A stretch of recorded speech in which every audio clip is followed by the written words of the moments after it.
اب ذبح کرنے کی شرائط کیا ہے؟ اچھے طریقے سے ذبح کرنے کے لیے چند شروط کا ہونا ضروری ہے۔ ذبح کرنے والے کا اہلیت والا ہونا، یا وہ مسلمان ہو یا اہل کتاب میں سے ہو، کیونکہ اہل کتاب کا ذبیحہ بھی کھایا جا سکتا ہے، لیکن اگر بت پرست ہو تو اس کا ذبیحہ نہیں کھا سکتے۔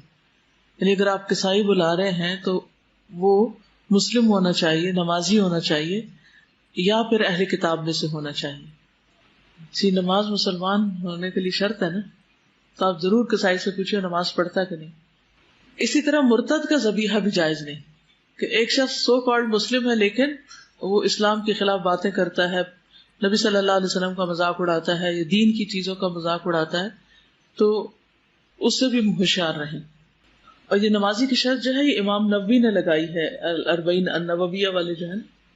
اور اہل کتاب کے ذبیحہ کے حلال ہونے کی دلیل کیا ہے؟ وَطَعَامُ الَّذِينَ أُوتُوا الْكِتَابَ حِلٌّ لَكُمْ وَطَعَامُكُمْ حِلٌّ لَهُمْ۔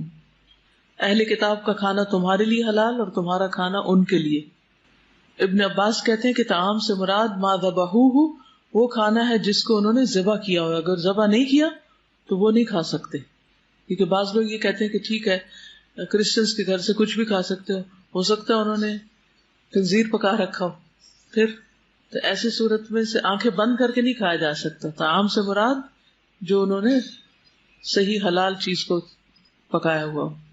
پھر اسی طرح ذبح کرنے والے کا آلہ درست ہونا چاہیے، یعنی چھری شارپ ہونی چاہیے، اور چھری جو ہے وہ لوہے کی بھی ہو سکتی ہے، چاندی کی بھی ہو سکتی ہے، سونے کی بھی ہو سکتی، اسی طرح کسی ایسی لکڑی کی بھی ہو سکتی ہے کہ جس سے کٹائی ہو سکتی، کیونکہ بعض اوقات لوہے کی چھری میسر نہیں ہوتی، لیکن شرط یہ ہے کہ وہ تیز ہو۔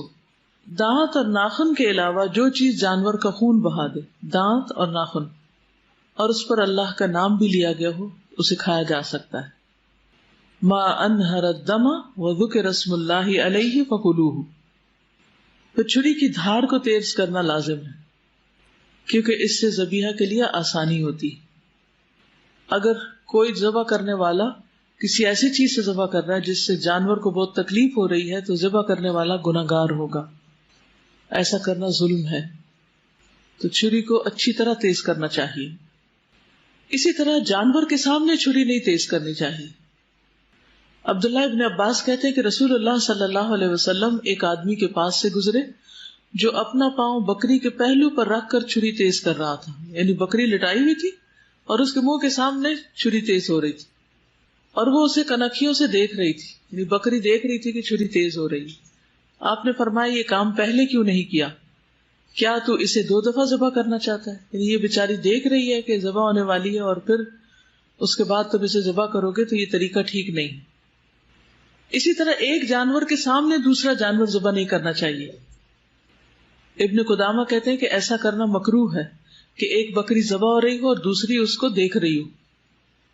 ذبح کرتے ہوئے رحم کرنا چاہیے، یعنی اس وقت اپنے آپ کو بھی کام ڈاؤن رکھنا چاہیے اور پیار سے کرنا چاہیے۔ نبی صلی اللہ علیہ وسلم نے فرمایا جس نے رحم کیا، اگرچہ چڑیا کو ذبح کرنے کا معاملہ ہو، اللہ تعالیٰ روز قیامت اس پر رحم فرمائے گا۔ ارحموا من فی الارض یرحمکم من فی السماء۔ زمین والوں پہ تم رحم کرو، آسمان والا تم پر رحم کرے گا۔ ہر ایک کے ساتھ رحمت کا معاملہ۔ تو احسن طریقے سے جانور کو راحت پہنچاتے ہوئے عمدہ طریقے سے ذبح کرنا چاہیے۔ صحیح مسلم کی روایت ہے، بے شک اللہ نے ہر چیز پر احسان کو واجب کیا ہے، پھر جب تم قتل کرو تو اچھی طرح قتل کرو، یعنی اچھے طریقے سے کرو، اور اگر تم ذبح کرو تو احسان کے ساتھ ذبح کرو، عمدہ طریقے سے ذبح کرو۔ چاہیے کہ تم میں سے ایک اپنی چھری تیز کر لے اور اپنے ذبیحے کو راحت پہنچائے، آرام دے۔ تو کیسے آرام پہنچایا جا سکتا ہے؟ آرام پہنچانے میں سب سے پہلی بات یہ ہے کہ چھری تیز ہونی چاہیے۔ دوسرا یہ کہ طریقہ پہلے سے ہی آنا چاہیے، طریقہ سیکھا ہوا ہونا چاہیے۔ یہ نہیں کہ چھری چلانے کے بعد پتہ چلے کہ غلط جگہ چھری چلائی ہے اور پھر اس کے بعد ایک اور جگہ تب آزمائی شروع کر دی جائے، یہ درست نہیں۔ اور اسی طرح چھری کے ساتھ گھر گھر گھر نہ کرتا جائے انسان، بلکہ تیزی کے ساتھ ذبح کرے۔ گھر گھر کرنا کہ یعنی اس کو کر کر کے چھوٹے سے کٹ لگا کے جس سے بہت زیادہ دیر لگ جائے، تیز چھری ہو اور ایک بار میں ہی کام تمام ہو جائے۔ تو اس سے اس کی شارک کٹ جاتی ہے اور اس کے سینسز ختم ہو جاتے ہیں، بکری آرام میں آ جاتی. اب اس کا خون نکلے، وہ تڑپے، بکری کو کوئی تکلیف نہیں، بس اس کی تکلیف صرف اتنی جتنی دیر میں اس کا گلا کٹا، بس بات ختم. وہ ہمیں دیکھ کے لگ رہا ہوتا ہے کہ ہاں اس کو بہت تکلیف ہو رہی، لیکن نہیں، جب شارک کا رابطہ جسم سے کٹ جاتا ہے تو وہ تکلیف کا سلسلہ ختم ہو جاتا ہے، کیونکہ ہر قسم کے درد اور پین ہمارے نروس سسٹم کے ساتھ منسلک ہے. جب کسی بھی جسم کے حصے کا، کسی بھی رگ کا سلسلہ وہاں سے منقطع ہوتا ہے تو آپ دیکھیں گے کہ آپ زندہ بھی ہوتے ہیں. اگر مثلا ہاتھ میں سے کوئی ایسی چیز ہوگی تو آپ کے ہاتھ کو بھی کچھ محسوس نہیں ہوگا، آپ کو کتنی بڑی چوٹ لگ جائے. ٹھیک. پھر اسی طرح ذبح کرتے ہوئے جانور کے چاروں پاؤں آزاد رکھے جائیں، چاروں پاؤں کھلے ہوں، رسی نہ بندھی ہو. کیوں؟ کیونکہ جب جان نکل رہی ہوگی تو وہ تڑپے گا، ہاتھ پاؤں مارے گا، اور اگر ہاتھ پاؤں بندھے ہوئے تو اس کے لیے آرام کی بات نہیں ہے. یعنی شروع میں لٹاتے وقت اگر آپ صحیح طریقے سے لٹائیں گے تو آپ دیکھیں گے کہ انشاءاللہ آپ کو ضرورت نہیں پیش آئے گی کہ آپ ان کے پاؤں پکڑے. لیکن اگر کسی وجہ سے پکڑے بھی ہیں تو جو ہی چھری پھر جائے تو پاؤں چھوڑ دیں. بعض لوگ بکری کو لٹا کے اوپر بیٹھ جاتے ہیں، یہ بھی بڑا ظلم ہے. بعض لوگ ہاتھ پاؤں پکڑ کے رکھتے ہیں، بعض اس کی بائیں ٹانگ کو مروڑ کر گردن کے پیچھے رکھتے ہیں. یہ بھی آپ نے دیکھا ہوگا، یہ بھی اذیت دینے والا طریقہ ہے. تو جانوروں کے ہاتھ پاؤں باندھ کر ذبح کرنے کی مذمت کی گئی ہے، ممانعت کی گئی ہے. رسول اللہ صلی اللہ علیہ وسلم نے منع فرمایا کہ جانوروں کو باندھا جائے اور قتل کیا جائے. پھر اسی طرح بسم اللہ اللہ اکبر پڑھ کر تکبیر کہہ کے ذبح کرنا چاہیے، کیونکہ اس سے جانور حلال ہوتا ہے. اگر اللہ کا نام نہ لیا جائے تو قرآن مجید میں کیا آتا ہے؟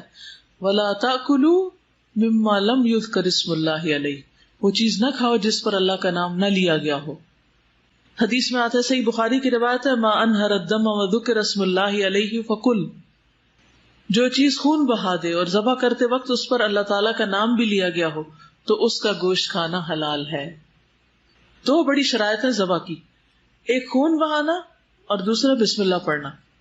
ما انہر الدم، جس کا خون بہ جائے، وذکر اسم اللہ علیہ، اور اس پر بسم اللہ پڑھی جائے تو وہ جانور حلال ہے. اور جس پر نام نہ پڑھا جائے اس کو کیا کہا؟ وَإِنَّهُ لَفِسْقٌ، سورۃ الانعام کی 121 آیت ہے کہ بلا شبہ یقیناً یہ سراسر نافرمانی ہے، یہ گناہ کا کام ہے. پھر جانور کا خون بہانا یعنی اس کی رگیں وہاں سے کاٹی جائیں جس سے اس کا خون باہر نکل آئے، کیونکہ اگر خون اندر ہی رہ جائے گا تو وہ نقصان دہ ہو جائے گا. اسی لیے رگوں کو کاٹنا لازمی ہے جس سے خون بہے. یہ چار چیزیں کٹیں گی، کھانے کی نالی، سانس کی نالی اور دو رگیں، کیونکہ اس سے جانور بالکل پاکیزہ ہو جاتا ہے، صاف ستھرا ہو جاتا ہے، سب خون باہر آ جاتا ہے. جہاں جانور کی وہ دو رگیں نہ کاٹی گئے اس کو شیطان کا ذبیحہ نبی صلی اللہ علیہ وسلم نے قرار دیا.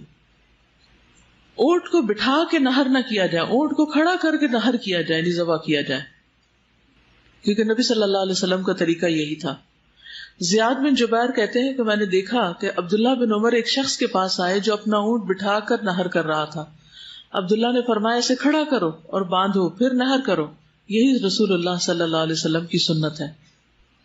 قصاب کے ساتھ معاملات، خود سر پر کھڑے ہو کر قربانی کا گوشت بنوانا، یعنی یہ نہیں کہ اس کو دے کے اندر جا کے سو جائیں اور جو جی چاہے کر دے.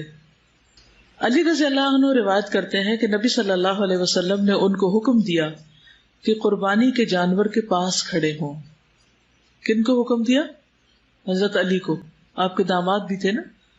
اور ان جانوروں میں سے تمام چیزیں یعنی ان کے گوشت، ان کی کھالیں اور جھولیں تقسیم کر دی جائیں، فقراء وغیرہ کو دے دی جائیں، قصاب کو نہیں دے سکتے.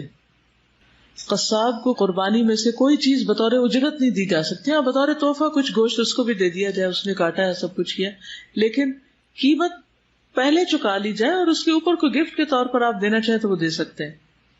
حضرت علی روایت کرتے ہیں کہ نبی صلی اللہ علیہ وسلم نے حکم دیا کہ قربانی کے جانور کے گوشت، ان کی کھالیں اور جھولیں تقسیم کر دی جائیں اور قصاب کو ان میں سے اجرت میں سے کچھ بھی نہ دیا جائے.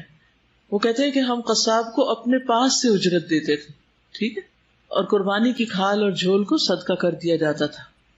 یہ بھی حضرت علی کا بیان ہے کہ قربانی کا جو جانور میں نے ذبح کیا تھا اس کی جھول اور کھال کو صدقہ کیا. نبی صلی اللہ علیہ وسلم نے فرمایا جس نے اپنی قربانی کی کھال فروخت کی اس کی قربانی نہیں ہوئی.